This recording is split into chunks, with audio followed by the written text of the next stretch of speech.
In this episode, you'll discover one of the most rebellious things you can do.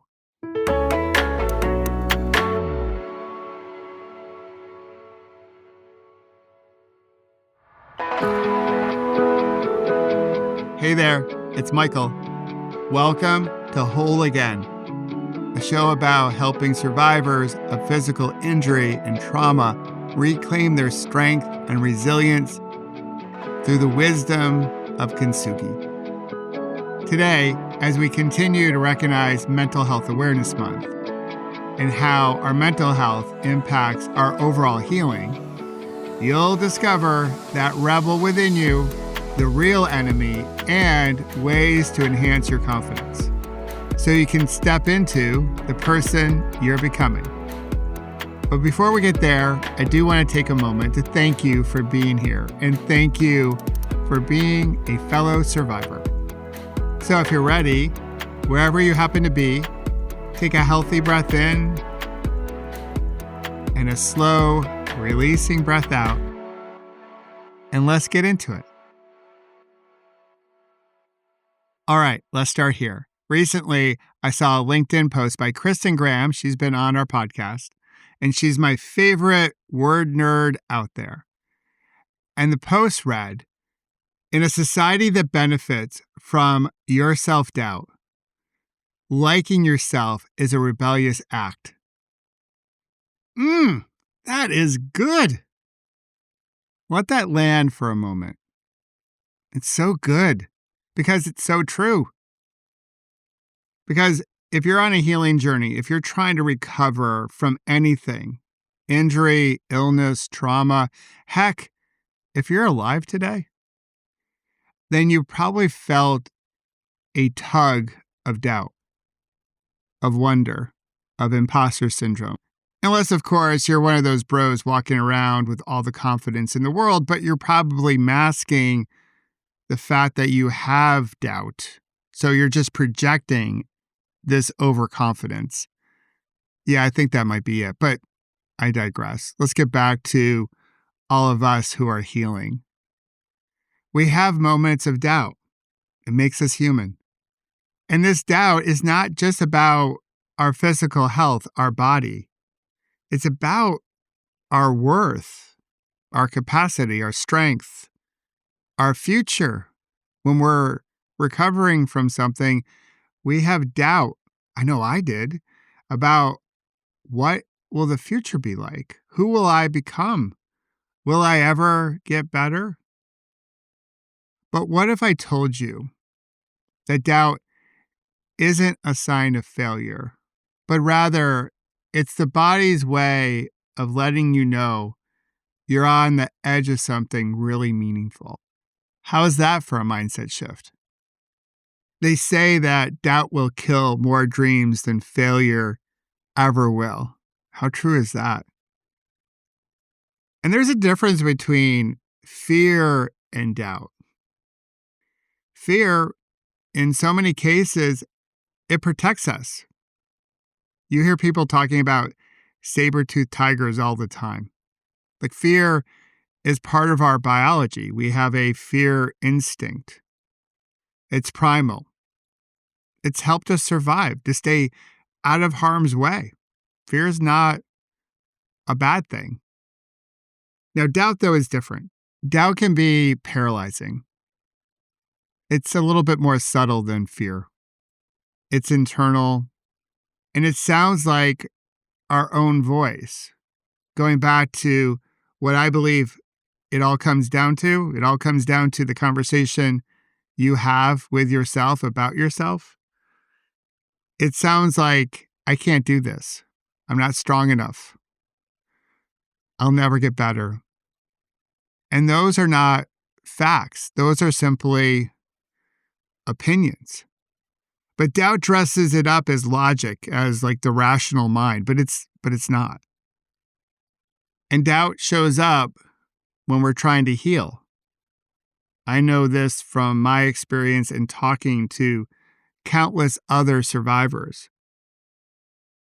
Doubt creeps into the picture when our body doesn't bounce back as quickly as we hoped it would, or we can't keep up with work or family or anything else the way we used to because we're going through something.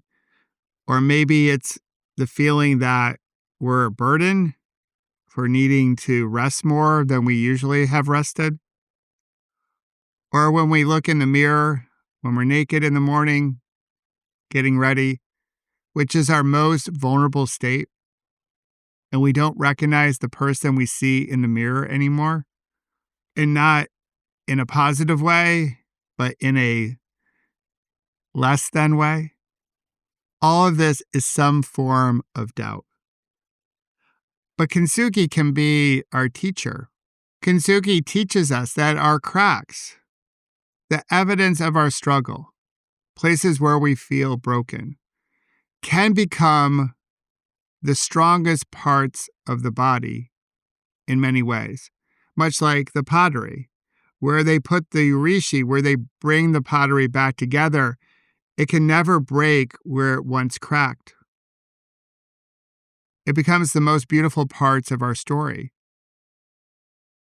How we cracked, but we were put back together, stronger in many ways. So doubt doesn't mean that we're not healing. It's a voice in our head, no doubt about that. Pun intended. But it means that we're aware of the risk. Having doubt is a sign that you're human, that you wonder, that you have anxiety or worry. It's also an invitation to tap into the courage that's within you or those around you to lift you up when you need more support. So you can move forward even when you have some doubt.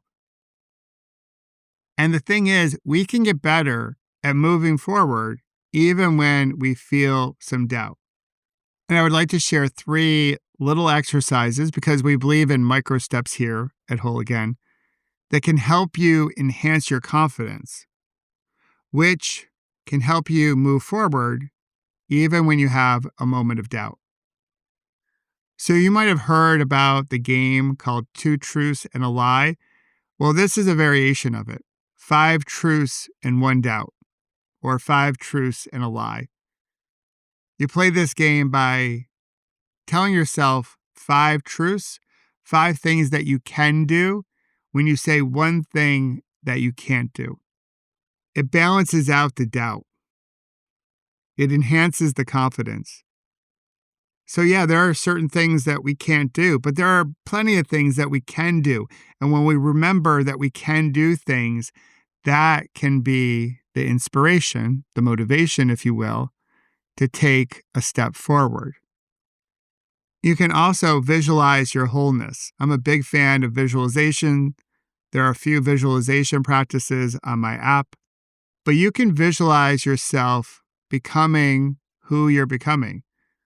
You can visualize yourself becoming whole again. And you can imagine every cell of your body. This is what it means to have embodiment. Each cell of your body is full of a belief that I can and I will.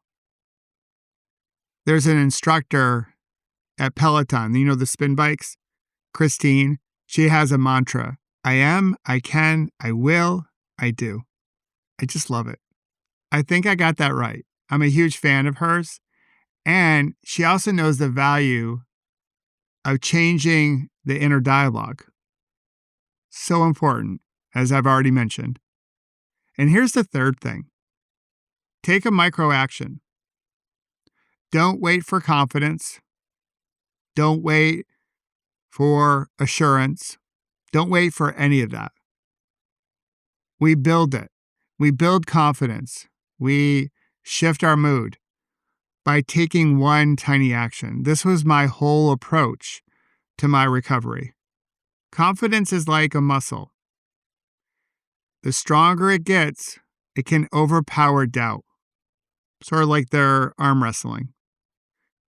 So action, a small step, if you will, is like a workout. And when you're consistent, along with being intentional, That's how you put yourself in a position for growth. So let's go back to that post that Kristen put up on LinkedIn. Again, how true is that? The world is trying to sell you stuff based on your self-doubt. You're not pretty enough. You're not strong enough. You're not this. You're not that. Oh, I have a solution for you. It's only $19.95. So much of the world wants us to stay in this mode of self-doubt because they can get rich off of it. So our self-worth, yeah, it's an act of rebellion. So is healing. Liking yourself in a world that benefits from your insecurity is revolutionary. It's saying, I'm enough right now as I am. After injury, after illness, after trauma. And that's radical. That's radical self-love. It's radical acceptance. And in so many ways, it's Kintsugi. That's our resilience. That's our strength. So let's be rebellious in our healing and also in how we see ourselves, how you see you. As always, thanks for being here. And thank you for being a fellow survivor.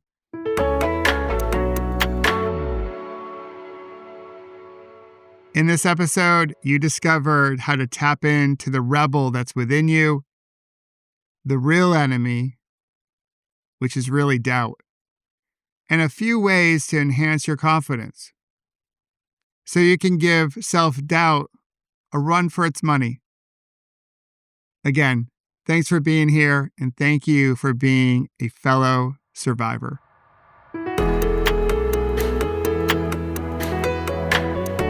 And if you wish to learn more about creating beautiful ripples and how to prevent a bad moment from turning into a bad day, please visit my website, michaelobrienshift.com, and sign up for my newsletter called The Ripple Effect. And join us each Monday, Wednesday, and Friday here at Whole Again and discover how you can heal, grow, and become more resilient, and celebrate our scars as golden symbols of strength and resilience. Until then, remember, you can always come back to your breath. You've got this, and we've got you.